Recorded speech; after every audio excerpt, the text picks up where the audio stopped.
அனைத்துலக உயிரோடை தமிழ் ILC தமிழ் உயிரோடை தமிழில் அன்பர்களே அரசியல் களம். இன்றைய அரசியல் கள நிகழ்ச்சியில் எங்களோட பிரித்தானிய விருது போரியல் ஆய்வாளர் அரஸ் அவர்கள் இணைகின்றார். வணக்கம் அரசு அவர்களே. வணக்கம்.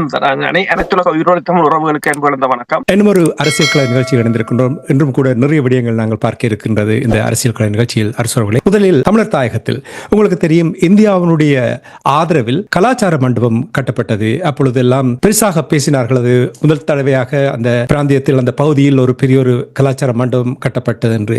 அப்பொழுது கூட சிலர் கேள்வி எழுப்பியிருக்கிறார்கள், இந்த இவ்வளவு செலவழித்து இந்த கட்டிடத்தை கட்டுவதற்கு இந்தியா பின்னணியில் ஏதாவது திட்டங்கள் வைத்திருக்கின்றார் என்று கேள்விகள் எழுப்பியிருந்தார்கள். ஆனால் அவ்வாறு ஒன்றும் இல்லை என்ற விதத்தில் எல்லாமே தட்டி கழிக்கப்பட்டு இப்பொழுதும் கூட சில சர்ச்சைகள் ஏற்பட்டிருக்கின்றன. அதாவது கலாச்சார மண்டபம் தொடர்பாக அந்த மண்டபத்தினுடைய பெயரை மாற்றும் திட்டத்தோடு செயல்படுகிறார்கள்.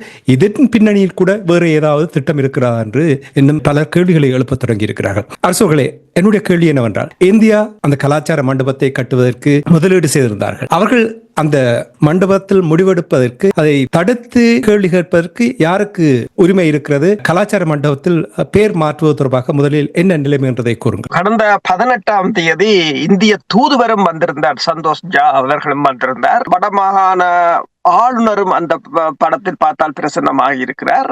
ஒரு கொஞ்சம் குழுவினர் சேர்ந்து அதாவது யாழ் மத்திய கலாச்சார நிலையம் என்றதை திருவள்ளுவர் கலாச்சார நிலையம் என்றாக மாற்றி இருக்கிறார்கள், யாருக்கும் தெரியாமல்.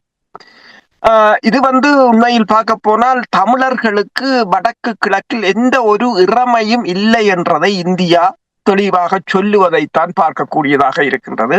அதாவது தமிழ் மக்களை ஒரு இனமாகவோ அல்லது அந்த தேசத்தின் மக்களாகவோ இந்தியா பார்க்க தயாராக இல்லை என்பது தெளிவானது ஒன்று. இது ஒரு மிகப்பெரிய ஒரு கடுமையான பிரச்சனை. இதை நாங்கள் சாதாரண விடயமாக கடந்து செல்ல முடியாது. இது தொடர்பில் அதாவது வடக்கு கிழக்கை பிரதிநிதித்துவப்படுத்துகிற தமிழ் அரசியல்வாதிகளுக்கு கூட இது எந்தவித அறிவித்தலையும் கொடுக்கவில்லை இந்திய அரசு அல்லது இந்திய தூதரகம். 2010ஆம் ஆண்டு மன்மோகன் சிங் காலத்தில் அது தொடர்பாக கட்டடம் ஆரம்பிக்கப்பட்டிருந்தாலும் 2015ஆம் ஆண்டு நினைக்கிறேன் மோடி அவர்களும் ரணில் விக்ரமசிங்க அவர்களும் திறந்து வைத்திருந்தார்கள் அந்த கட்டடத்தை. ஆனால் யாழ் மாநகர சபையில் அமைக்கப்பட்டிருக்கிற அந்த மாநகர சபையின் காணிக்குள் அமைக்கப்பட்டிருக்கிற அந்த கட்டிடத்தை முதலில் இதில் தவறு இழைத்தவர்கள் என்று சொன்னால் முதலில் நாங்கள் தான். ஏனென்றால் யாழ் மாநகர சபையால் அதை நிர்வகிக்க முடியாது என்று இந்தியாவுடன் கேட்டிருந்தார்கள் 5 வருடங்களுக்கு நிர்வகிக்க தர சொல்லி. அப்போது நாங்கள் பல தடவைகள் இதிலே பேசியிருந்தோம். என்றால் அதாவது ஒரு முகாமைத்துவம், எங்களால் அதாவது தமிழர் தரப்பை பொறுத்தவரையில் ஒரு நிர்வாக திறமையற்றவர்களாக இருக்கிறார்கள் என்றதை நாங்கள் பேசியிருந்தோம். அதனை தான் அது வெளிக்காட்டியிருந்தது. அப்ப அதன் பிற்பாடு இந்தியா அதனை நிர்வகித்து கொடுத்திருந்தாலும் இப்போது இந்தியா திடீரென்று இந்த பெயரை மாற்றி இருக்கின்றது. அது மிகப்பெரிய ஒரு குற்றமாகத்தான் பார்க்கலாம். ஆனால் தமிழ் கட்சிகள் இது தொடர்பாக பல கட்சிகள் அறிக்கைகளை வெளியிட்டாலும் அது ஏதோ ஒரு விதத்தில் இந்தியாவை நோகாமல் செய்வது போலதான் இருக்கின்றது. உதாரணமாக தமிழரசு கட்சி கூட CVK சிவஞானம் ஒன்றை வெளியிட்டிருக்கிறார் ஒரு அறிக்கையை. அவர் கூறியிருக்கின்றார், இது இந்த பேர் மாற்றத்தின் பின்னணியில் நிதியும் அரசியலும் இருப்பதாக கூறியிருக்கிறார். இந்த இந்திய தூதுவர்கள் இந்த பேர் பலகையில் நீங்கள் கூட பார்க்கலாம். முதலில் சிங்களமும் அடுத்ததாக ஆங்கிலமும் 3வது நிலையாகத்தான் தமிழும் இடம்பெற்றிருக்கின்றது. இந்த விவகாரத்தை யார் முதலில் கொண்டு வந்தார்கள் என்று பார்த்தால் JVP தான் முதலில் கொண்டு வந்திருந்தது. NPP கட்சியின் அமைச்சர் தான் இந்த விவகாரத்தை முதலில் கொண்டு வந்தார். அதுவரையிலும் தமிழ் அரசியல்வாதிகளுக்கு நடந்ததும் தெரியாதுன்றது மிகப்பெரிய ஒரு வெட்கக்கேடான விடயம். NPPயை பொறுத்தவரையில் அவர்கள் பல விடயங்களை முன்னுக்கு அவர் இன்னொன்றையும் கூறியிருந்தார். அதாவது சந்திரசேகரன், இந்த தமிழை யார் 3வது இடத்துக்கு இறக்கியது என்று சொல்லி. இது 16வது திருத்தச் சட்டத்தின் அடிப்படையில் வந்து வடக்கு கிழக்கில் வந்து தமிழ் வந்து நிர்வாக மொழியாக இருக்கின்றது. அதையும் இந்தியா திட்டமிட்டே புறக்கணித்திருக்கின்றது. அதாவது இப்போது இவர்கள் மீளாய்வு செய்ய சொல்லி கோரி இருக்கிறார்கள். உண்மையில் மீளாய்வு செய்ய சொல்லி கோருவதை விட இது ஒரு தண்டனைக்குரிய குற்றமாக பார்ப்பதுதான் சிறந்தது. ஆனால் புலம்பெயர் தேசத்தில் இருக்கின்ற அமைப்புகள் இதுவரையில் எதுவும் இது தொடர்பாக வாயை திறக்கவே இல்லை. அவர்கள் இங்கு இந்திய அதிகாரிகளை கூப்பிட்டு பொங்கல் வைப்பது, விழா எடுப்பது என்று சொல்லி தேசத்துக்கு விரோதமான அத்தனை செயல்களையும் செய்து கொண்டிருக்கிறார்களே தவிர மீனவர் பிரச்சனையாக இருக்கலாம், அந்த மக்களின் பிரச்சனை தொடர்பில் எந்த விதமான ஒரு நடவடிக்கையையும் இங்குள்ள அமைப்புகள் மேற்கொள்ளவில்லை. அவர்கள் இந்தியாவுடன் நட்புறவுகளை பேணுவதன் ஊடாக தாயகத்தை இந்தியாவிடம் விற்று விடுவதற்காகவும் முயற்சிகளைத்தான் மேற்கொள்வதாகத்தான் தெரிகின்றது. அதாவது தமிழ் மக்களுக்கான அதாவது தமிழ் மக்களை பொறுத்தவரையில் இந்தியா இதுவரையில் எதையும் செய்யவில்லை. இப்போது அந்த தாயக பிரதேசத்தில் இருக்கின்ற தமிழ் மக்களின் அடையாளங்களையும் இல்லாது செய்கின்றது. அந்த இந்தியாவின் அந்த நடவடிக்கைக்கு புலம்பெயர் அமைப்புகள் குறிப்பாக நீங்கள் பிரித்தானியாவில் கூட அண்மையில் ஒரு பொங்கல் விழா நடந்திருந்தது. அங்கு இந்திய அதிகாரிகள் வந்திருந்தார்கள். அவர்களும் இதற்கு துணை போவதுதான் மிகப்பெரிய ஒரு வேதனையான விடயம். இந்த கேள்வியை கேட்பதற்கு என்னை மன்னித்தருளுங்கள். இந்தியா யாழ்ப்பாணத்தில் வந்து கலாச்சார மண்டபத்தை கட்டினார்கள். கட்டும் பொழுது யாருமே ஒரு கேள்வியும் கேட்கவில்லை. யாருமே ஏன் கட்டுகிறீர்கள், என்னத்துக்காக கட்டுகிறீர்கள், யாரும் கேட்பதற்கு அதிகாரமே இருந்தீர்கள். சரி, கட்டி முடித்த பிறகு 2023 என்று நம்புகின்றேன், நரேந்திர மோடி அவர்களும் ரணில் விக்ரமசிங்க அவர்களும் கலாச்சார மண்டபத்தை திறந்து வைத்திருந்தார்கள் என்று எனக்கு ஞாபகம் இருக்கிறது. அதனைத் தொடர்ந்து இவ்வாறான ஒரு நிலைமை வந்திருக்கிறது. கலாச்சார மண்டபம் அப்பொழுது கட்டும் பொழுது யாரும் எந்தவித கேள்வியும் கேட்கவில்லை. இப்பொழுது கட்டி முடித்து அதை பராமரிக்க முடியவில்லை என்ற பொழுது கூட நீங்கள் சற்று முன்னதாக கூறினீர்கள், மாநகர சபை எவ்வாறு அவர்களை அணுவி எங்களால் இதை பராமரிக்க முடியாது என்ற விடயங்கள் கூறியிருக்கிறீர்கள். இப்பொழுது பெயர் பலகை மாற்றும் பொழுது ஏன் கேள்வி எழுப்புகிறீர்கள்? அப்பொழுது கேள்வி எழுப்பவில்லை, ஏன் இப்பொழுது கேள்வி எழுப்புகிறீர்கள்? நல்ல கேள்வி. உண்மையில் ஒவ்வொரு நாடுகளிடமிருந்து நிதி உதவியை பெற்று அபிவிருத்தி செய்வது என்பது எல்லா நாடுகளிலும் இருக்கின்றது. இப்ப BMICH கூட சீனா தான் கட்டி கொடுத்தது. அதற்காக சீனா தனது பெயரை மாவோ சிங் மண்டபம் என்று மாற்றவில்லை. சீனா அதை இலங்கையிடம் தான் கொடுத்திருக்கின்றது. அது இறைமையை மதிக்க வேண்டும். என்றால் உதவி பெறுவது என்பது பல நாடுகள், இப்ப சவுத் ஆப்பிரிக்காவை இருக்கலாம், அல்லது வெவ்வேறு நாடுகள், வியட்நாமை இருக்கலாம், வெவ்வேறு நாடுகளில் ரோட்டை கட்டுகிறார்கள், பாலத்தை கட்டுகிறார்கள், கட்டிடங்களை கட்டி கொடுக்கிறார்கள். அதை ஒரு உதவியாக செய்கிறார்கள் அந்தந்த நாடுகளுக்கு. அதே சமயம் அதற்கான அந்த நிதி உதவியின் அடிப்படையில் தான் அது செய்யப்பட்டது. நீங்கள் கடனாக கூட கொடுக்கவில்லை, நிதி உதவி என்றது. அப்ப இப்போது பார்க்க போனா அது நிதி உதவி இல்லை, யாழ்ப்பாணத்தை கையகப்படுத்தும் ஒரு ஆக்கிரமிப்பாகத்தான் அதனை பார்க்கலாம். ஆக்கிரமிப்பு என்பது வேறு, நிதி உதவி என்பது வேறு. அடுத்ததாக அந்த தமிழ் மக்களின் இறைமை மதிக்கப்படவில்லை என்றால் இந்தியாவும் நாங்களும் ஒன்றில்லை என்பது தெளிவானது ஒன்று. நாங்கள் இன்னொரு இனம், இன்னொரு நாட்டை சேர்ந்தவர்கள் என்பது தெளிவானது ஒன்று. அது மதிக்கப்படவில்லை. இப்ப கட்டடத்தை கட்ட அனுமதி கொடுத்தது பிரச்சனை இல்லை என்று சொன்னால், இப்ப இந்தியா பல உதாரணமா பார்த்தீங்கன்னு சொன்னால் 300-400 3000 வீடுகளை மலையகத்தில் கட்டி கொடுக்கிறார்கள். 10,000 வீடுகளை கட்டி கொடுத்தன்னு சொல்லுகிறார்கள். எல்லா வீட்டுக்கும் அவர்கள் நரேந்திர மோடி ஹவுஸ் ஒன்று பேரை மாற்ற முடியாது. அது அந்த மக்களுக்கு செய்யப்பட்டது, அது அவர்களுக்குரியதே தவிர நீங்கள் உதவி என்றுதான் செய்ய வந்தீர்கள் தவிர அதனை விற்பனை என்று சொல்லி அதனை வாங்குவதற்காக வரவில்லை என்பது மிக முக்கியமானது ஒன்று. அடுத்ததாக நீங்கள் கூறியது போல மாநகர சபையின் காணி வந்து மாநகர சபையின் காணி. அடுத்ததாக மொழி புறக்கணிக்கப்பட்டது. இங்கு நாங்கள் இந்தியாவில் வாழவில்லை. அதாவது 16வது திருத்த சட்டத்தின் அடிப்படையில் வடக்கு கிழக்கில் வந்து தமிழ் வந்து தேசிய, அதாவது நிர்வாக மொழி என்று பிரகடனப்படுத்தப்பட்ட நிலையிலும் அந்த மொழியை 3வது இடத்துக்கு இந்தியா இறக்கி இருக்கின்றது. இலங்கை அரசு செய்யவில்லை, இந்தியா தான் செய்கின்றது. இந்தியாவின் இந்த நடவடிக்கை பின்னால புலம்பெயர் அமைப்புகளும் இருக்கின்றன. அது முக்கியமானது ஒன்று. அடுத்ததாக நீங்க பாத்தீங்கன்னு சொன்னால், இந்த வியாழக்கிழமை ஃபோர்ட் சிட்டியில் வந்து சீனாவின் கலாச்சார விழா ஒன்று இடம்பெற்றிருந்தது. நீங்க அந்த புகைப்படங்களை பார்த்தீங்கன்னு சொன்னால் அதில் வந்து அந்த பெயர் பலகையில் வந்து முதலில் சீன மொழி இருக்கின்றது, பிறகு ஆங்கில மொழி இருக்கின்றது. அங்கு சிங்களமும் இல்லை, தமிழும் இல்லை. ஆனால் அது பிரச்சனை இல்லை. என்னென்று சொன்னால் போர்ட் சிட்டி அவங்கள் அது தங்கள் இறைமைக்குள் எடுத்து விட்டார்கள். அதுக்கு இலங்கைக்கு கூட அது சொந்தம் இல்லை என்ற ஒரு நிலைமை என்றும் போது அவ்வாறு செய்யலாம். ஆனால் அதுக்கு அப்பால் சிங்கள தேசத்தில் இவ்வாறு ஒரு நிகழ்வை, இவ்வாறு ஒன்றை சீனாவோ வேறு நாடுகளோ இந்தியாவோ செய்ய முடியாது. ஆனால் தமிழர் பிரதேசத்தில் இவ்வாறு செய்வதும், அதை தமிழ் பிரதிநிதிகள் கண்டும் காணாமல் விடுவதும் அல்லது அதனை தட்டி கேட்க மறுப்பதும் வந்துதான் இந்த நிலைமை மெல்ல மெல்ல கைமீறி கொண்டு செல்வதைத்தான் பார்க்கக்கூடியதாக இருக்கின்றது. இது ஒரு சின்ன ஒரு உதாரணம். அதற்காகத்தான் அந்த கேள்வியை கேட்டேன். அதாவது அந்த காணியில் வந்து கட்டுகிறார்கள், நிதி கடன் உதவியோ அல்லது அவர்களாக வழங்குகிறார்கள், அது வேறு.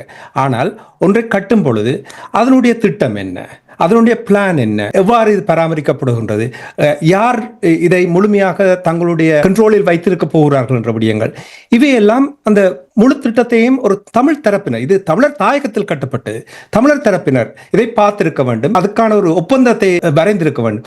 இவ்வாறு நடைபெற்றதா?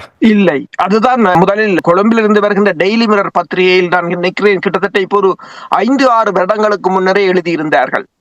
அதாவது மணிவண்ணன் வந்து இந்தியாவுடன் கேட்ட போது, இதை நிர்வகித்து தாருங்கள் என்று கேட்ட போது எழுதியிருந்தார்கள், இவர்களிடம் தமிழீழத்தை கொடுத்தாலே நிர்வகிக்க முடியாது என்று வேறு இது சிங்களவர்களிடமே திருப்பி கேட்பார்கள், இல்லை என்று சொன்னால் இந்தியாவிடம் கொடுத்து விடுவார்கள் என்ற தொனியில் தான் அந்த பத்தி எழுத்தொன்று அமைய பெற்றிருந்தது. அதாவது எங்களால் அதை நிர்வகிக்க முடியவில்லை என்று கூறியிருக்கிறார்கள், எங்களால் அதற்கு நிதியையும் சேகரிக்க முடியவில்லை என்று கூறியிருக்கிறார்கள். ஆனால் மாநகர சபையாக இருக்கலாம், வெவ்வேறு திணைக்களங்களாக இருக்கலாம், அரசாங்கம் ஒதுக்கின்ற நிதிகளில் பெருமளவு 90% தமிழர் பிரதேசத்திலிருந்து திரும்பி செல்வதாகவும் 99% சிங்கள பிரதேசத்தில் பயன்படுத்தப்படுவதாகவும் கூறப்படுகிறது.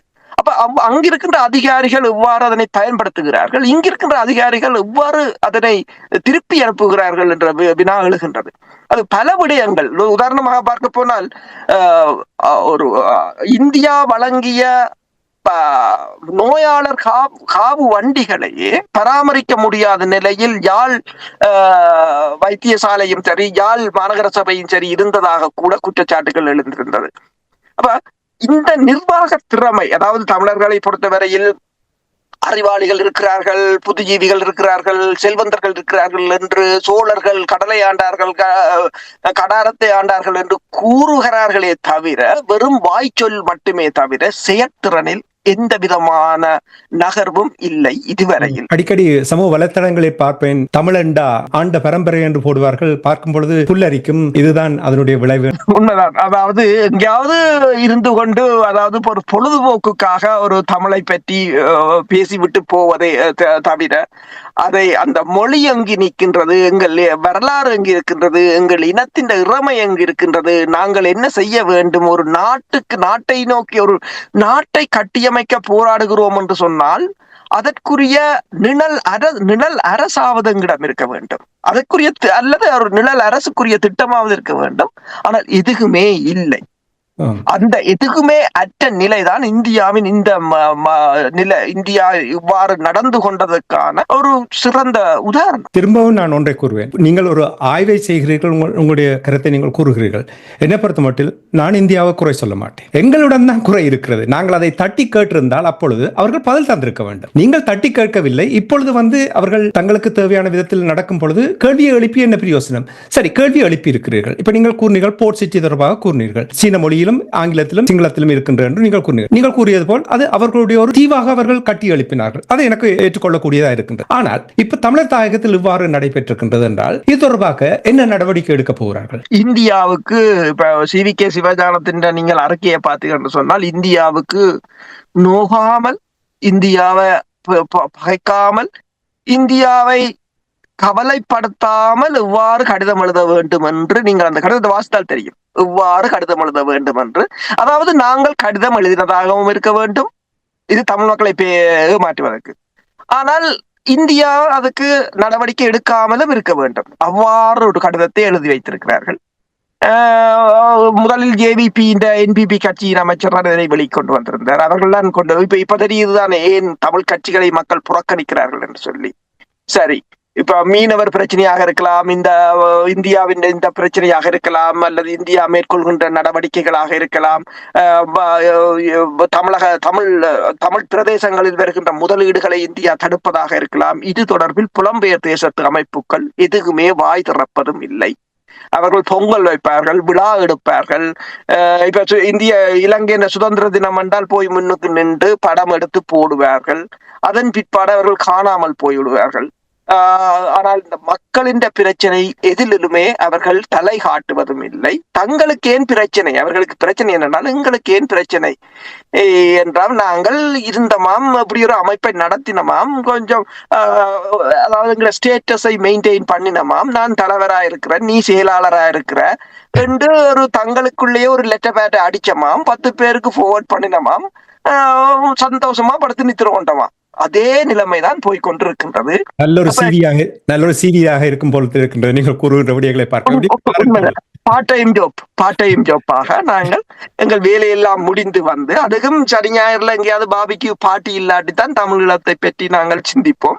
அதுவும் எங்கேயாவது நாங்களுக்கு பாட்டியல் இருக்கும் என்று சொன்னால் அதுவும் எங்களுக்கு பிரச்சனை இல்லை. இல்ல, நீங்கள் எவ்வாறு இப்படி கூற முடியும் அரசோக்கள்? இப்ப பாருங்கள், மன்னாரில் ரணில் விக்ரமசிங்கே அவருடைய அரசாங்கம் இருந்த பொழுது இந்த காற்றாலை மின் திட்டம் தொடர்பாக அவர்கள் ஒரு ஒப்பந்தத்தை கொடுத்திருந்தார்கள். இப்பொழுது அந்த ஒப்பந்தத்தை ரத்து செய்திருக்கிறார்கள். இது தமிழர்களுக்கு ஒரு சரியான நல்ல ஒரு விடயம் தானே? உண்மைதான். இப்ப என்னென்று சொன்னால் இலங்கை அரசு தான் செய்கின்றது. ஏனென்றால் இலங்கை இப்ப ரத்து செய்யும் போது இலங்கை அரசு என்னத்தை கூறுகின்றது? தனது இறைமை பிரச்சனை. இலங்கை கூறுகின்றது தனது இறைமை பிரச்சனை. அடுத்ததாக சொல்வது சுற்றுச்சூழல் பாதுகாப்பு பிரச்சனை. சுற்றுச்சூழல்களுக்கு ஏற்படுகின்ற பாதிப்புகள் தொடர்பான பிரச்சனை. ஆனால் அது தமிழர்களும் தான் எதிர்த்து போரிட்டார்கள். இந்தியாவின் அதானி குழுமம் கிட்டத்தட்ட $400 மில்லியன் பெறுமதியான ப்ராஜெக்ட். அந்த ப்ராஜெக்டின் ஊடாக ஒரு காற்றாலை மின்சாரத்தை உற்பத்தி செய்து அதனை இந்தியாவுக்கும் விற்பனை செய்வதுதான் திட்டமாக இருந்தது. ஆனால் இந்த பிரச்சனை என்னவென்று சொன்னால், அதானி குழுமத்தின் அந்த ப்ராஜெக்ட் இலங்கைக்கு விற்கப்படுகின்ற மின்சாரத்தின் பெறுமதி பெருமளவு அதிக விலைக்கு விற்கிறார்கள். அவ்வாறுதான் பங்களாதேசத்துக்கும் அதானி குழுமம் விற்றிருந்தது. கிட்டத்தட்ட பங்களாதேஷ் இப்போது அதானி குழுமத்துக்கு $2 பில்லியன் பணமாக கட்ட வேண்டிய நிலை இருக்கின்றது.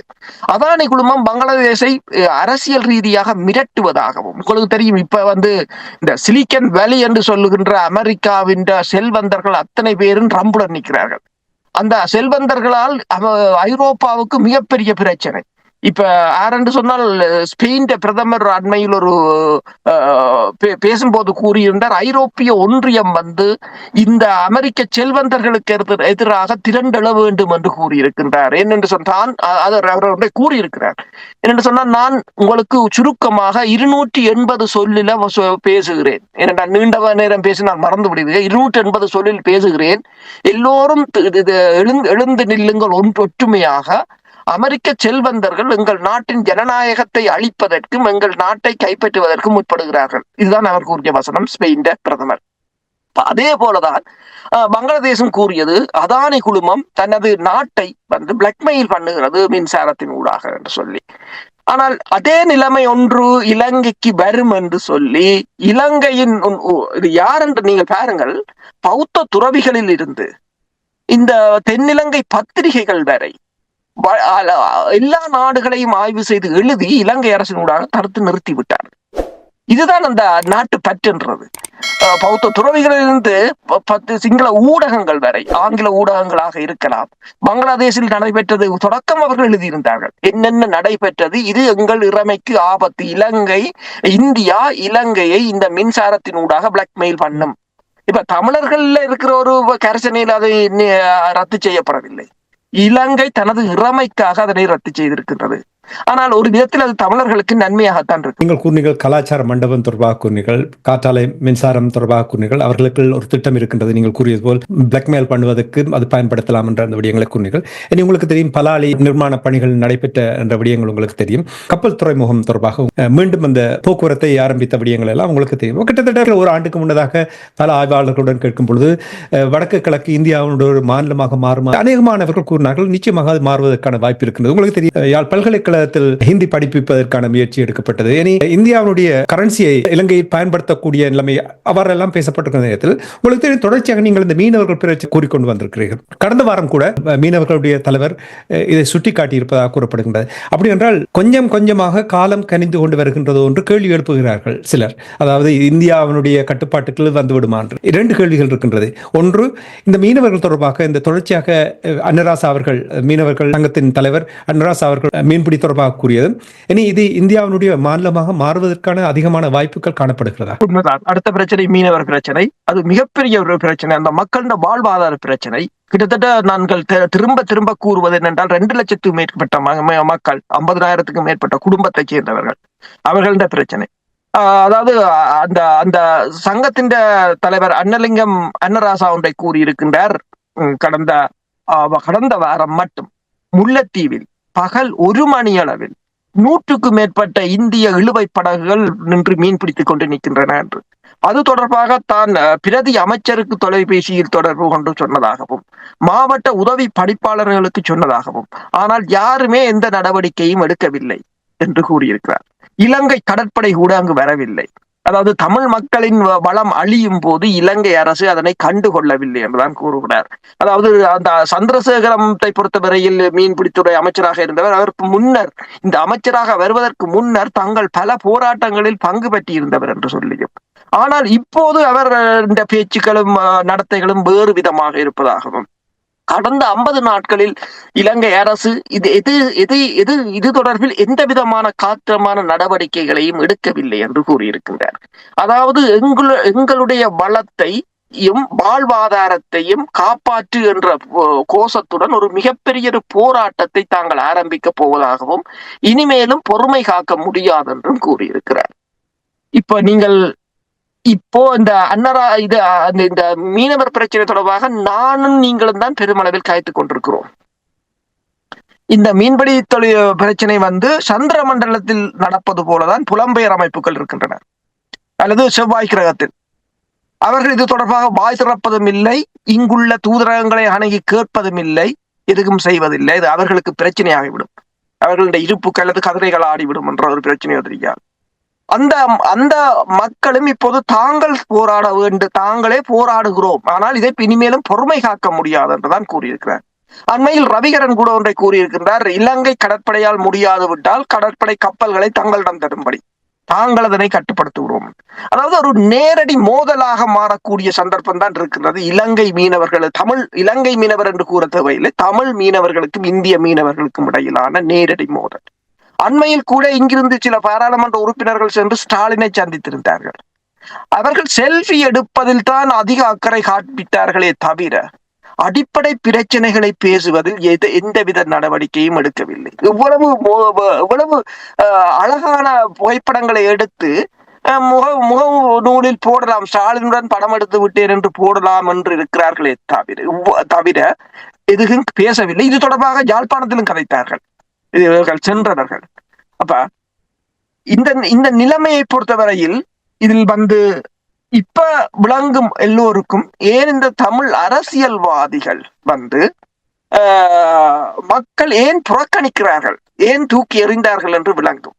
பலர் இதில் அரும்பொட்டில் தான் வெற்றி ஈட்டி வந்திருக்கிறார்கள். அவர்களின் கதையும் அடுத்த தேர்தலில் முடிவுக்கு வரும் என்றுதான் நான் நினைக்கின்றேன். புதிதாக நாங்கள் ஏதாவது பார்க்க வேண்டும், ஏதாவது செய்ய வேண்டும். அதே போலதான் புலம்பெயர் தேசத்திலும் அவர்கள் விழாக்களை எடுக்கட்டும், பரதநாட்டியத்தை ஆடட்டும், நிகழ்வுகளை கொண்டாடட்டும். ஆனால் இந்த தமிழ் மக்களுடைய விடுதலை தேசியம் என்பது தொடர்பாக புதிதாக ஏதாவது ஒன்றை சிந்திக்க வேண்டிய ஒரு நிலைக்கு தமிழ் மக்கள் இந்த 2025ஆம் ஆண்டு முற்று முழுதாக தள்ளப்பட்டிருக்கிறார்கள் என்பதுதான் உண்மை. நிச்சயமாக நீங்கள் கூறுகின்ற விடயத்தை பார்த்த புலம்பெயர்ந்த நாடுகளில் அந்த இருக்கின்ற அமைப்புகள் ஒரு சரியான வழிமுறையில் ஒழுங்கமைக்கப்பட்டிருந்தால் இவ்வாறான விடயங்களை தொடர்ச்சியாக பேசி அந்த மக்களுக்கு ஒரு தீர்வை பெற்றுக் கொடுப்பதற்கு அவர்களுக்கு உதவி செய்யும் வகையில் செயல்படக்கூடியதாக இருக்கு. ஒரு விதமான முயற்சியிலும் இந்த அமைப்புகளினால் எடுக்கப்படவில்லை என்று நீங்கள் மட்டுமில்லை பலர் என்னோடு உரையாடும் பொழுது கூறினார்களே, நீங்கள் இது தொடர்பாக வானொலியில் உரையாடுகிறீர்கள், நீங்கள் உரையாடுகிறீர்கள், இருந்தாலும் இன்னும் அதிகமாக உரையாட வேண்டும் என்று கேட்டிருந்தார்கள். நான் சொன்னேன், பார்ப்போம், மெதுவாக பார்ப்போம். ஆனால் இப்ப அந்த மீனவர்கள் தொடர்பாக நீங்கள் கூறும்பொழுது அரசர்களே, புதிதாக கொண்டு வரப்பட்ட கடல் தொழில் அமைச்சர் அவர் தான் இது தொடர்பாக முயற்சிகள் எடுப்பேன், ஒரு முடிவுக்கு கொண்டு வருவேன் என்று கூறியிருந்தார். அவருடைய நிலைப்பாடு என்ன? அதான் எல்லோரும் வருவதற்கு முன்னதான் கதைப்பார்கள். அதனையும் அன்னராசா ஒன்றை கூறியிருக்கிறார். அவர் இது சொல்லவில்லை. அவர் இந்த அமைச்சரா வருவதற்கு முன்னர் தங்கள் போராட்டங்களில் பங்கு பெற்றியவர் என்று கூறுகிறார். பங்கு பற்றியவரே இப்போது அவரின் பேச்சுகளும் நடவடிக்கைகளும் முன்னைய போல இல்லை என்று கூறுகிறார். தாங்கள் சில கேட்டதுக்கு அவர் கூறுகிறார், இது மீன் பிடித்த துறையை நவீனமயப்படுத்தி ஏற்றுமதி செய்வது தொடர்பாக அவர் பேசுகிறாரே தவிர இதற்கான சரியான விளக்கத்தை அவரால் கொடுக்க முடியவில்லை. இலங்கைக்கு மிகப்பெரிய ஒரு பிரஷர் இருக்கின்றது. ஏனென்றால் இந்தியா அதன் மூலம் ஒரு வருடத்திற்கு $4 பில்லியன் பெறுகின்றது வருமானமாக இந்திய மீனவர்கள். இது இந்தியாவின் வாழ்வாதாரத்துக்கான பிரச்சனை. அதாவது தமிழ் மக்களின் சொத்துக்களை அபகரித்தாவது இந்தியா தனது பொருளாதாரத்தை தக்க வைப்பதற்கு. ஏனென்றால் இந்தியாவின் மீன் ஏற்றுமதி அல்லது கடல் உணவு ஏற்றுமதி பாதிக்கப்படும். 1983 ஆண்டுக்கு பிற்பாடுதான் இந்தியாவின் கடல் உணவு ஏற்றுமதி 59% அதிகரித்திருந்தது. ஏனென்று சொன்னால் தமிழ் மீனவர்கள், ஈழத்தமிழ் மீனவர்கள் கடலுக்குள் செல்வதற்கு இலங்கை கடற்படை தடை விதித்ததும் அல்லது சுடுவதும் அது இந்தியாவுக்கு ஒரு வாய்ப்பாக போனது. இப்போதும் அவர்கள் அதனை தொடர்கிறார்கள். அதுதான் மிகவும் ஒரு துப்பாக்கியமான நிலை. இலங்கை அரசை பொறுத்தவரையில் சில இடங்களில், அதாவது சீனாவையும் அரவணைத்து போகணும், இந்தியாவும் அரவணைத்து போகணும் என்ற நிலையில் சில இடங்களில் இந்தியாவுக்கான விட்டுக் கொடுப்புகளை இலங்கை அரசு மறைமுகமாக செய்கின்றது. அப்ப இதில் அவர்கள் என்ன விட்டுக் கொடுப்பை செய்கிறார்கள் என்று சொன்னால் தமிழர்களின் வாழ்வாதாரம் தானே. அப்ப இதனை விட்டுக் கொடுப்பதன் ஊடாக தனக்குரிய நன்மையையும் பெறுகின்றது இலங்கை அரசு, இந்தியாவும் நன்மையை பெறுகின்றது. ஆனால் இதில் பாதிக்கப்பட்டதும் அழிவை சந்தித்ததும் ஈழத்தமிழினர். நீங்கள் இப்ப போராட்டத்தில் பங்கெடுத்தவர்கள் பிரச்சனை என்று கூறும்பொழுது உடனடியாக எனக்கு ஞாபகம் வந்தது, ரணில் விக்ரமசிங்க அவர்கள் பயங்கரவாத தடை சட்டத்தை நிறுத்த வேண்டும் என்று கையொப்ப போராட்டத்தில் முதல் நபராக கையொப்பம் விட்டவர் ரணில் விக்ரமசிங்க. அந்த கையொப்பத்தை கொண்டு திரிந்தார்கள் தமிழ் தரப்பினர். இங்க பாருங்கள், ரணில் விக்ரமசிங்க கூட கையொப்பம் விட்டிருக்கிறார் என்று கூறினார்கள். எல்லாமே இப்ப அப்படியே காற்றோடு அப்படியே கரைந்து போய்விட்டது என்றுதான் கூறலாம், இல்லையா? உண்மையான நீங்க சொல்லும் போதுதான் எனக்கு ஒரு யோசனை வருகிறது. அவரே முதலாவது கையெழுத்தை போட்டுவிட்டு அவர் அரசு தலைவராக இருந்திருக்கிறார். அரசு தலைவர் என்பது இலங்கையில், அதாவது ஜே.ஆர். ஜெயவர்தனா ஒன்றை சொன்னார், இலங்கையின் அரசு தலைவர் என்பது என்னென்றால் ஆணை பெண்ணாக மாற்ற முடியாது, பெண்ணை ஆணாக மாற்ற முடியாது, அதற்கு அப்பால் அனைத்து அதிகாரமும் உங்களிடம் இருக்கிறது என்று கூறினார். அந்த அதிகாரத்தை வைத்திருந்த நீங்கள் போட்ட முதலாவது கையெழுத்தையே மாற்ற முடியவில்லை என்றால் எல்லாம் போலியானது ஒன்றுதானே. அதே போல முடியாதது மட்டுமில்லை, அவருடைய முழு அதிகாரமும் அவரிடம் இருந்தது. அதான் நான் கூறுகிறேன். அந்த அதிகாரத்தை வைத்துக் கொண்டே உங்களால் மாற்ற முடியவில்லை என்றால் முடியவில்லை என்றில்லை, விருப்பம் இல்லை, மாற்றம் அது போலியானது. அது கையொப்பம் வைப்பது எல்லாம் ஏமாற்றுவதற்காக வைக்கப்படுவதே தவிர அதில் எந்தவித, அதாவது அதை நீங்கள் கூறியது போல தமிழ் கட்சிகள் அதை கொண்டு இருந்ததான் மிகவும் ஒரு வேடிக்கையான ஒன்று. அவர்கள் கையெழுத்து வைத்து விட்டார்கள் என்று கொண்டு இருந்தார்களே, அதுதான் மிகவும் ஒரு வேடிக்கையானது. கண்டிப்பா நீங்க இந்த காற்றாலை தொடர்பாக கூறும் பொழுது திசாநாயக்காவுடைய பயணம், இந்தியாவுக்கான பயணம், சீனாவுக்கான பயணம், இப்ப இனி மீனவர் பிரச்சனை தொடர்பாக எல்லாம் கூறும் பொழுது அனுரகுமார திசாநாயக்காவுடைய வகைப்பாகம் எவ்வாறு இருக்கிறது இது தொடர்பாக? அனுரகுமார திசாநாயக்காவை பொறுத்தவரையில் அவர் மிகப்பெரிய ஒரு சிக்கலில் என்ன சொன்னால் நாட்டை கட்டியெழுப்ப முடியாத ஒரு நிலை, பொருளாதார ரீதியாக மிகப்பெரிய ஒரு பிரச்சனை, அதிகாரிகளை கட்டுப்படுத்த முடியாத நிலை, அதாவது ஜீரோ எக்ஸ்பீரியன்ஸ் என்றுதான் அதனை கூறலாம். இப்ப 2017 ஆண்டு ட்ரம்ப் அவர்கள் பதவிக்கு வந்த போது கூறினார்கள் அவர் ஒரு பில்லியனரா வந்தாரே தவிர அவருக்கு ஜீரோ எக்ஸ்பீரியன்ஸ் தான் அரசியலில் இருந்ததாகவும், பூச்சியம். அதேதான் அவரால் அந்த முதல் பகுதியில் அவரால் கடுமையாக எதையும் செய்ய முடியாத ஒரு நிலையில் இருந்ததார். அதே போன்ற ஒரு நிலைதான் தற்போதைய அரசை பொறுத்தவரையில் பல விடயங்களில் சிக்குண்டு நிற்கிறது. இப்போது அரிசி ஆலைகளை கையகப்படுத்துவதற்கு இராணுவத்தை அனுப்புவேன் என்று கூட கூறியிருக்கிறார். அவ்வாறான ஒரு நிலைக்கு இலங்கை அரசு சென்றிருக்கின்றது. இவை தற்போதைய நிலையில் பொருளாதாரம் மிக முக்கியமானது. இலங்கையின் பொருளாதாரத்தை அவர்களால், அதாவது ஜிடிபி வளர்ந்திருக்கு, அந்நிய கையிருப்பு உயர்ந்திருக்கு என்று கூறினாலும் நாட்டில் இருக்கின்ற மக்களின் வாழ்க்கை தரம் மிகவும் பாதிக்கப்பட்டு கொண்டுதான் இருக்கின்றது.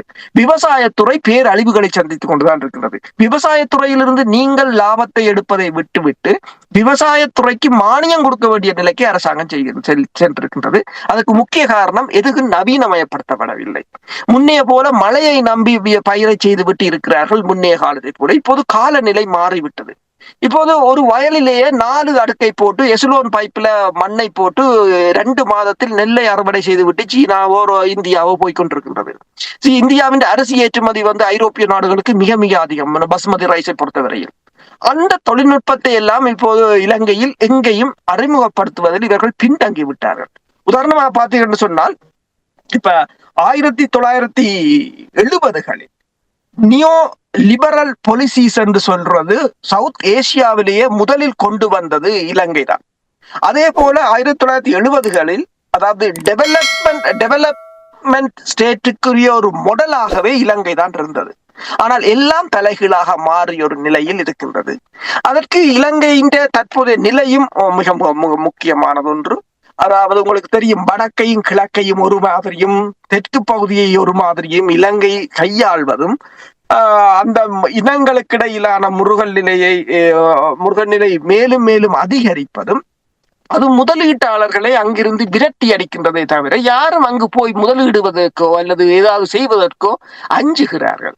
அடுத்ததாக அங்குள்ள அதாவது பூகோள அரசியல் சிக்கல். வடக்கில் கிழக்கில் முதலீடுகளை செய்ய இந்தியா விடுவதில்லை, அங்கால சீனா செய்கின்றது, இங்கால இந்தியா எதையும் செய்ய விடுவதில்லை. அப்ப பல இடங்களில் முதலீடுகளும் தொழில் வாய்ப்புகளும் இன்றியே இருக்கின்றன. அப்ப இப்போது பிரச்சனை என்னவென்று சொன்னால், தொழில் வாய்ப்புகளை ஏற்படுத்த வேண்டும், உற்பத்தி துறையை அதிகரிக்க வேண்டும், முதலீடுகளை கொண்டு வர வேண்டும். ஆனால் இவை எல்லாவற்றுக்கும் முதலில் இனப்பிரச்சனையை அவர்கள் தீர்க்க வேண்டும். அனுரகுமார் திசாநாயக்கனுடைய பயணம், இந்தியா சீனாவுக்கான பயணம், ஒரு சரியான வழிகாட்டலை கொடுத்திருக்கிறதா? இப்ப நீங்கள் நல்ல ஒரு விடயத்தை கூறியிருக்கிறீர்கள். அதாவது அந்த நாட்டில் மீண்டும் மீண்டும் எத்தனையோ தடவைகள் நிரூபிக்கப்படுகின்றது, இனப்பிரச்சனையை தீர்வுக்கு வந்தால் அந்த நாடு சுவீட்சம் பெறும் என்பதை அடிக்கடி கூறிக்கொண்டு வந்திருக்கின்றோம். பலரும் கூறுகிறார்கள், பல ஆய்வாளர்கள், மேற்கத்திய நாட்டு ஆய்வாளர்கள், நிபுணர்கள் அதை கூறுகிறார்கள். ஆனால் இலங்கை அரசாங்கம் அது தொடர்பாக எந்த ஒரு முயற்சியும் எடுப்பது போல் தெரியவில்லை. பேச வேண்டும் என்று சொல்லுகிறார்கள், ஆனால் ஒரு சரியான ஒரு ஃப்ரேம்வொர்க்கோ ஒரு சரியான ஒரு திட்டமோ இல்லாத நிலைமை தான் இப்பொழுதும் காணப்படுகின்றது. என்னுடைய கேள்வி என்னவென்றால், இப்ப அனுரகுமார் திசாநாயக்கனுடைய இந்த பயணங்கள் அவருடைய அணுகுமுறையில் ஏதாவது மாற்றத்தை ஏற்படுத்தி இருக்கிறது நீங்கள் அவதானிக்கிறீர்களா? அவர் பயணங்கள் அணுகுமுறையை பொறுத்தவரையில் முற்றுமுழுதாக சீனாவை உள்வாங்குவது என்று இலங்கை அரசு திட்டமிட்டு விட்டது. இந்தியாவை மெல்ல மெல்ல வெளியேற்ற இலங்கை அரசு திட்டமிட்டு விட்டது. அதன் முதல் படியாகத்தான் இப்போது மன்னார் காற்றாலையிலும் இருந்து இந்தியா வெளியேற்றப்பட்டிருக்கின்றது. ஆனால் அதற்கு பதிலடியாக இந்தியா வடக்கையும் கிழக்கையும் தனக்குள் கொண்டு வருவதற்கு திட்டமிட்டிருக்கின்றது. ஆனால் அதையும் தமிழ் மக்களின் ஊடாக கொண்டு வராது, தானே இந்தியாவின் மாநிலங்களாக மாற்றுவதற்கான ஒரு முயற்சி தான் யாழ்ப்பாண மத்திய கலாச்சார நிலையம். இதற்குரிய முக்கிய காரணமும் புலம்பெயர் அமைப்புகள் தான். புலம்பெயர் அமைப்புகளை இந்தியா சிஐஏயாக அல்லது அமெரிக்காவின் உளவாளிகளாகத்தான் பார்க்கின்றது. இரண்டால் புலம்பெயர் அமைப்புகளை பொறுத்தவரையில் நாங்கள் இந்தியாவுடனும் அமெரிக்காவுடன் நிற்கிறோம் என்று கூறினாலும், புலம்பெயர் அமைப்புகளை பொறுத்தவரையில் மேற்குலகம் சார்ந்தவர்கள் தான். மேற்குலகத்தின் நிகழ்ச்சி நிரலில் இருந்து புலம்பெயர் அமைப்புகள் எந்த விதத்திலும் விலகப் போவதில்லை. இந்தியாவுக்கு ஆதரவாக மேற்குலகத்தை எதிர்க்கப் போவதும் இல்லை என்பதும் இந்தியாவுக்கு தெரியும். எனவே இந்தியா தமிழர் மக்களிடம் ஆட்சி அதிகாரத்தை கொடுப்பதற்கு இந்தியா அஞ்சுகின்றது. தமிழ் மக்களின் அடையாளத்தை உறுதிப்படுத்துவதற்கும் இந்தியா அஞ்சுகின்றது. தமிழ் மக்களின் அடையாளத்தை அழிப்பதில் முக்கியமாக நிற்பதுதான் இந்த யாழ்ப்பாண மத்திய கலாச்சார நிலையத்தின் பெயர் மாற்றத்தின் அறிகுறி. ஆனால் இந்தியாவின் பல திட்டங்கள் விமான நிலைய விஸ்தரிப்பாக இருக்கலாம் அல்லது காங்கேசன்துறை துறைமுகமாக இருக்கலாம், சிலவற்றை இலங்கை அரசு அனுமதிப்பது போல் அனுமதித்தாலும் அந்த திட்டங்களை மேலதிகமாக வளர விடாமலும் தடுப்பதில் இந்த இலங்கை அரசு தீவிரமாக இருக்கின்றது. அப்ப இலங்கை அரசுகள் காலங்காலமாக இதனை செய்து வந்தனரோ அதனைத்தான் அனுர அரசும் செய்கின்றது. ஆனால் அனுர அரசு அதற்கும் ஒருபடி மேலே போய் அவர்கள் சீனாவுடன், என்னென்று சொன்னால் உங்களுக்கு தெரியும், சீனா அமெரிக்காவு அஞ்சுகின்றது. இப்போது உங்களுக்கு தெரியும், மார்க்கோ ரூபியோ அவர்தான் புதிய வெளிவார செயலாளர் டொனால்ட் ட்ரம்ப் என்ற அவர் கூறியது ஒன்றுதான், நாங்கள் ஐரோப்பாவை விட்டு விடுவோம், ரஷ்யாவை விட்டு விடுவோம், எங்களுக்கு இப்ப முக்கியமானது ஆசிய பிராந்தியமும் சீனாவும் தான். பொருளாதார ரீதியாக இருந்தாலும் சரி, தொழில்நுட்ப ரீதியாக இருந்தாலும் சரி, எங்களுக்கு சவாலாக எழுந்து நிற்கக்கூடியதுதான் எங்களை பின்தள்ளும் என்று கூறியிருக்கிறார்கள். அப்ப ஒரு உலகத்தின் அடுத்த வல்லரசாக வரப்போகிற அந்த நாட்டை இலங்கை வலுவாக பற்றி பிடித்திருக்கின்றது. அதுதான் நான் இப்ப கூறினேன், இலங்கை சீனாவின் கலாச்சார நிகழ்வு கடந்த வியாழக்கிழமை இடம்பெற்றிருந்த என்று சொல்லி. இப்ப ஏதோ ஒரு வகையில் சீனாவுடனான முதலீடு இப்ப பாத்தீங்கன்னா நான் கூறியது போல விவசாயத்தை நீங்க பாத்தீங்கன்னு சொன்னால் இப்ப இன்றைய செய்தியை பாத்தீங்கன்னு சொன்னால் என்ன சொல்லுவார்கள் என்றால் மழை பெய்து உளுந்து வயல் அழிந்து விட்டது, நெல் வயல் அழிந்து விட்டது. தேங்காய் 2 மில்லியன் தேங்காய்களை இறக்குமதி செய்கிறார்கள். பச்சை மிளகாய் 1 கிலோ 1800 ரூபாய் என்றுகிறார்கள். மழை வந்து அழிந்தது என்றுகிறார்கள், பூச்சி வந்து அழிந்தது என்று. ஆனால் இதை எல்லாத்துக்கும் காரணம் என்னவென்று சொன்னால் இன்னும் பழைய விவசாய முறையில் தங்கி இருப்பது, அதனை நவீனமயப்படுது. காலநிலை மாறும் போது நீங்களும் மாற வேண்டும், முன்னே போல இருக்க முடியாது.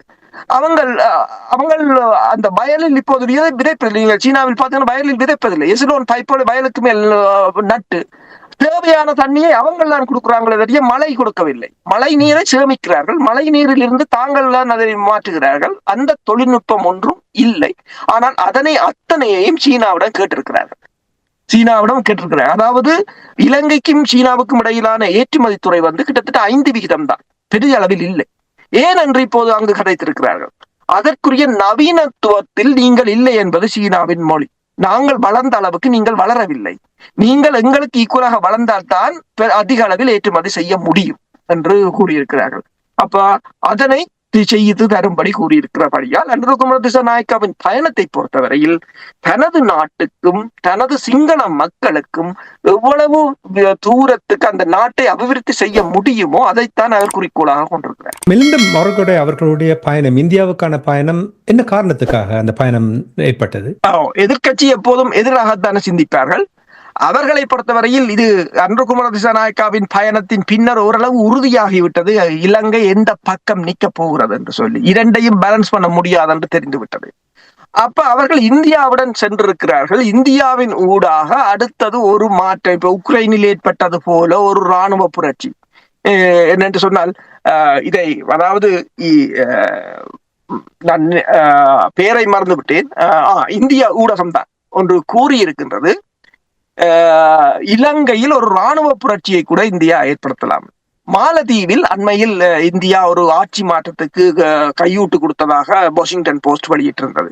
அதே போல இந்தியா அதாவது அனுரகுமார திசாநாயக்காவின் சீன பயணத்தின் பின்னர் ஒன்றை எழுதியிருக்கிறார்கள் இந்திய ஊடகம் ஒன்றை, இலங்கையில் ஒரு இராணுவ புரட்சிக்கு இந்தியா வித்திடலாம் என்று கூறியிருக்கிறார்கள். அப்ப மிலிந்த மொரகொடவின் பயணத்தையும் பார்த்தீர்கள் சொன்னால், அவர் சந்தித்தவர்களை பார்த்தால், இந்தியாவின் நடவடிக்கைகளை பார்த்தால், இலங்கை இந்தியாவை மன்னார் காற்றாலையில் இருந்து வெளியேற்றியதிலிருந்து நீங்கள் அவதானித்து பார்த்தால் ஒரு மிகப்பெரிய ஒரு பனிப்போர் இந்தியாவுக்கும் இலங்கைக்கும் இடையில் இடம்பெற்றுக் கொண்டிருக்கிறது தற்போது ஆட்சியாளர்களுக்கும் இந்தியாவுக்கும். ஆனால் அதனை இந்த எதிர்த்தரப்பு தனக்கு சாதகமாக பயன்படுத்த போகின்றது. நிச்சயமாக பொறுத்திருந்து பார்ப்போம். ஒரு முக்கியமான காலகட்டமாக இருக்கின்றது. பூகோள அரசியல் நகர்வுகள், இலங்கை தீவில் ஏற்பட்டிருக்கின்ற மாற்றங்கள், இவை எல்லாமே எவ்வாறு வழியை காட்டப் போகின்றன என்று நாங்கள் பொறுத்திருந்தான் பார்க்க வேண்டும். நிகழ்ச்சி என்று கொண்டு வருவதற்கு முன்னதாக கனடாவுடைய வெளிவிவகார அமைச்சின் உறுப்பினர் ஒருவர் வடமாகாணம் சென்றதாகவும் அங்கே தமிழ் உறுப்பினர்களை சந்தித்ததாகவும் செய்திகள் வருகின்றது. யார் அங்கே சென்றார்கள், என்ன காரணத்துக்காக சென்றார்கள், இதன் ஊடாக என்ன வழி வந்திருக்கிறது? கனடாவின் தென் ஆசிய பிராந்தியத்துக்கான வெளிவிவகார செயலகத்தின் ஒரு அதிகாரியான மேரி லூயிஸ் கானன் என்றவர் தான் அங்கு சென்றிருந்தார். அவர் அங்கு வந்து தமிழ் நாடாளுமன்ற உறுப்பினர்கள், அதாவது தமிழ் பிரதிநிதித்துவப்படுத்துகின்ற அர்ஜுனா ராமநாதனை தவிர மிச்ச அனைவரும் சென்று சந்தித்திருக்கிறார்கள். அவர்கள் சந்தித்த போது அவர்கள் வளமை போல, அதாவது இந்த பொறுப்பு கூறலில் இருந்த அரசாங்கம் பின்வாங்கி இருக்கின்றது, மற்றது காணாமல் போன விவகாரம், காணி விவகாரம், எல்லாவற்றையும் பேசி இருக்கிறார்கள். ஆனால் அவர் ஒன்றை கூறியிருக்கிறார் என்னென்றால், இதுவெல்லாம் எங்களுக்கு புதிதாக இருக்கின்றது. ஏனென்று சொன்னால் அவர் அதற்கான விளக்கத்தையும் சொல்லியிருக்கிறார். நாங்கள் வந்து பெருமளவான தூதரகங்கள் வந்து கொழும்பை பேஸ் பண்ணித்தான் இருக்கிறது. அப்ப கொழும்பை பேஸ் பண்ணி இருக்கிற தூதரகங்களுக்கு யாழ்ப்பாணத்தில் என்ன நடக்கிறது என்பது தெரியாது, எனக்கே இது புதிதாகத்தான் இருக்கிறது என்று கூறியிருக்கின்றார். ஆனால் இது தொடர்பாக நாங்கள் மேலதிகமாக அறிந்து கொள்ள வேண்டும் என்று கூறியிருக்கின்றார். இது ஒரு மிகப்பெரிய ஒரு ஆச்சரியமான விடயம். கனடாவில் இருக்கிறார்கள், கனடாவில் போராடுகிறார்கள், கனடாவில் கட்டுகிறார்கள், கனடாவில் விழாவெடுக்கிறார்கள். ஆனால் கனடிய தூதுவர் வந்து கொழும்பில் இருப்பவர்களுக்கு என்ன நடக்கிறது என்று தெரியாது. அடுத்ததாக யாழ்ப்பாண பாராளுமன்ற உறுப்பினர்களில் பெரும்பாலானவர்கள் கொழும்பில் தான் இருக்கிறார்கள். ஆனால் கொழும்பில் இருக்கிற தூதுவருக்கு யாழ்ப்பாணத்தில் என்ன நடக்கிறது என்பது தெரியவில்லை என்றது ஒரு மிகப்பெரிய ஒரு ஆச்சரியம். இது நாங்கள் பல தடவைகள் கதைத்திருக்கின்றோம். நீங்கள் போய் ஒவ்வொரு தூதரகங்கள் இப்ப நீங்க நாடாளுமன்றத்தில் பேசுவதில் எந்தவித பலனும் இருக்க போவதில்லை. அதை பேசுவதை தமிழ் பத்திரிகைகளில் போடலாம், ஆங்கில பத்திரிகைகள் சிங்கள பத்திரிகைகள் கூட கொண்டு வருவதில்லை. அதைத்தான் இந்த முன்னாள் அமெரிக்க தூதுவர் வந்து அலைனா தெப்லிஸ் கூறியிருந்தார். உங்கள் வடக்கு கிழக்கில் இடம்பெறுகிறதுக்கு ஏன் கொழும்பு பத்திரிகைகள் முன்னுரிமை கொடுப்பதில்லை என்று சொல்லி. அவ்வாறு நீங்கள் கொண்டு வருவதில்லை. ஆனால் ஒன்றை நீங்கள் பார்க்கலாம், என்னென்று சொன்னால் இந்த தமிழ், அதாவது இந்த தூதரகங்களுக்கு எங்கள் இந்த தகவல்கள், தமிழ் மக்களின் பிரச்சனைகள் தொடர்பான தகவல்கள் எவ்வளவு குறைவாக செல்கின்றன என்பதை இவரின் கருத்திலிருந்து அறியக்கூடியதாக இருக்கின்றது. மற்றது நாங்கள் செய்கின்ற நடவடிக்கைகள் அனைத்துலக மட்டத்தை சேரவில்லை. சரி, இப்ப நாங்கள் கதைத்தோம் 194 நாடுகளையும் சென்றடையவில்லை என்றுதான் நாங்கள் கதைத்தோம். இப்ப பார்க்க போனா மேற்குலக நாடுகளையே சென்றடையவில்லை. அதான் ஒரு மிகப்பெரிய ஒரு ஆச்சரியம். அப்ப இது பிப்ரவரி 15 தாங்கள் மீண்டும் யாழ்ப்பாணத்தில் ஒரு நிகழ்வை நடத்த போவதாக கனடா தெரிவித்திருக்கிறது, கனடிய தூதுவர். அப்போது அவர் எல்லோரையும் மீண்டும் சந்திப்பதாகவும் கூறியிருக்கின்றார். இப்ப இதில் இந்த ஒருவரை சுருக்கமாக நாங்கள் என்ன பார்க்கலாம் என்று சொன்னால், கனடிய அதிகாரி வந்து யாழ்ப்பாணத்துக்கு வந்தபடியால் அவருக்கு இந்த நிலைமை விளங்கியது. வரவில்லை என்றால் அதுக்கும் விளங்காது, அதுக்கும் தெரியாது என்ற நிலைமையாகத்தான் இருக்கும்.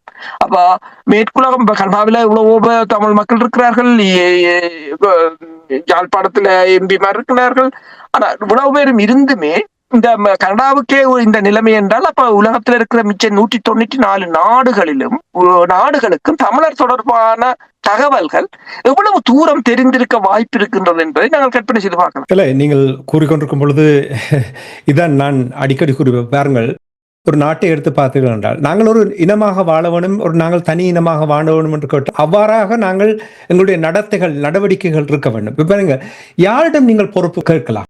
ஒரு விடயம் தொடர்பாக தமிழர் தரப்பில் வடக்கு கிழக்கில் நடக்கின்ற விடயங்களை யாரிடம் நீங்கள் பொறுப்பு கேட்கலாம்? இது தொடர்பாக என்ன முயற்சி எடுத்து எவ்வாறு சென்று கொண்டிருக்கின்றது, எப்பொழுது முடிவு சொல்ல போகிறீர்கள் என்று யாரிடம் கேள்வி கேட்கலாமா? இல்லை, அவ்வாறான ஒரு நிலைமை இல்லை. தீர்வு திட்டம் தொடர்பாக கனடிய அந்த பிரதிநிதியுடனும் அரசியல் தீர்வு தொடர்பாக பேசினார்கள். என்னென்று சொல்லவில்லை, என்ன அரசியல் தீர்வு என்று சொல்லவில்லை. சமஷ்டி என்று சொல்லிவிட்டார்களே தவிர அந்த சமஷ்டியை என்று முடிவாக கேட்கிறாங்கன்னா அதுவும் இல்லை. அப்ப என்னென்றால் எந்த முடிவும் அவர்களிடம் இருக்கவில்லை. அதுதான் அந்த பிரச்சனை. எந்த ஒரு தெளிவான திட்டமும் இருக்கவில்லை. சும்மா போகிறார்கள், பேசுகிறார்கள். ஒரு பிரச்சனையை இப்ப உதாரணமாக சின்ன சின்ன பிரச்சனைகளை கூட தீர்க்கலாம். நீங்கள் தொடர்ந்து பேசுவதால் எந்த பிரயோசனம் இல்லை. இப்ப நீங்கள் இந்த காணி விவகாரமாக இருக்கலாம், அல்லது மீன்பிடித்துறை பிரச்சனையாக இருக்கலாம். இவற்றை நீங்கள் தீர்ப்பதற்கான வழியை பார்க்கலாம்.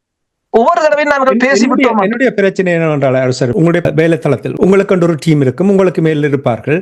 உங்களுக்கு தருகின்ற ப்ராஜெக்டை நீங்கள் சரியான நேரத்தில் செய்யவில்லை என்றால் உடனடியாக உங்களை அழைப்பார்கள். என்ன நடந்தது, கூறு, எங்கே நிற்கிற என்ற விடயங்கள் எல்லாவற்றையும் அலசி ஆராய்வார்கள். நீங்கள் சரியான பதிலை கொடுத்து சரியான நேரத்தில் முடிக்கவில்லை என்றால் உங்களுக்கு கதவை திறந்து காட்டுவார்கள். பிரித்தானியாவுடைய அரசாங்கத்தை எடுங்கள், சரியாக அவர்கள் செயல்படவில்லை என்றால் அடுத்த தேர்தலில் அவர்களுக்கு வழியை காட்டி விடுவார்கள், அல்லது நேரடியாக அவர்களிடம் போய் கேள்வியை கேட்கக்கூடியார்கள். என்னுடைய கேள்வி என்றால், தமிழர் தரப்பில் புலம்பெயர்ந்த நாடுகள், இப்ப நீங்கள் ஏற்கனவே எங்களுடைய அமைப்புகளை பற்றி கூறிவிட்டீர்கள், அவர்கள் வெறுமனே ஒரு லெட்டர் பேட் அமைப்புகளாக தந்திருக்கிறார்கள். எந்த ஒரு விடயமும் தங்களுடைய கையில் பொறுப்படுத்தி அதை சரியாக எண்ட் டு எண்ட் ஒரு பக்கத்திலிருந்து இன்னொரு பக்கத்துக்கு அதை எவ்வாறு நகர்த்தி சென்றோம், அப்படி முடிவுக்கு கொண்டு வந்தோம் என்று சொல்றதுக்கு யாருக்குமே அது தொடர்பாக திறமை இருக்கின்றதோ என்று நான் அடிக்கடி இந்த கேள்வியை எழுப்பிக் கொண்டுதான் வருகின்றேன். ஆனால் நாடாளுமன்ற உறுப்பினர்கள் போய் வாக்கு கேட்கின்றார்கள், அவர்களிடம் கேட்கவில்லை என்றால் அப்ப எங்கே யாரிடம் தமிழர்கள் பொறுப்பு கூறுமாறு, அக்கௌண்டபிலிட்டி, தமிழர்களுடைய கலாச்சார மண்டபம் தொடர்பாக கூறுங்கள், இதுக்கு யாரிடம் பொறுப்பு கேட்கலாம்? யாரும் இல்லை. உண்மையில் இதை யாழ் வடமாகாண ஆளுநர் முன்னெடுத்திருக்க வேண்டும். ஆனால் ஆளுநரே அந்த பெயர் பலகை நீக்கத்தில் நிற்கின்றார். நாடாளுமன்ற உறுப்பினர்கள் முன்னெடுத்திருக்க வேண்டும். அவர்களுக்கு என்ன நடந்தது என்று தங்களோட ஊர்ல என்ன நடக்கிறது, ஒரு தனி பொது மகனாக தமிழர் தாயகத்தில் இருப்பவர்கள் சரி, யாரிடம் போய் கேள்வி கேட்பது, இதுக்கு யார் நீங்கள் பொறுப்பு கூற போறீர்கள் என்று யாரிடம் போய் கேள்வி கேட்கலாம்? மக்களின் பிரதிநிதிகளிடம் தான் கேட்கலாம். அவர்களால் அதுக்கு சொல்ல வேண்டும். ஆனால் மக்களின் பிரதிநிதிகள் என்று இருப்பவர்கள் தான் சொல்ல வேண்டும். தங்களுடைய 5 ஆண்டு காலத்தில் ஒரு கூட்டத்தை வைத்து மக்களை சந்திக்க முடியாதவர்கள் அவர்கள் பிரதிநிதிகள் என்று நீங்கள் கூறுகிறீர்களா? எனக்கு இது புரியவில்லை.